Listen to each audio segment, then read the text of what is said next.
এখন ঘর বানাবো, খেজুর পাতার ছাউনি দিব, বাঁশের খুঁটির বেড়া দিয়ে মহাকালের ঘুম ঘুমাবো।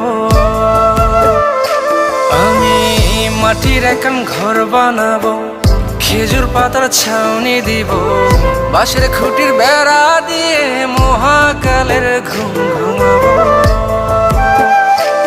আরে সাদা কাপড় পইরায় আমি গান গাইবো আকাশ চুমি, ওপারেতে ঢোল পিটিয়ে আমার বিয়ের দাওয়াত দিব। আমি মাটির এখন ঘর বানাবো।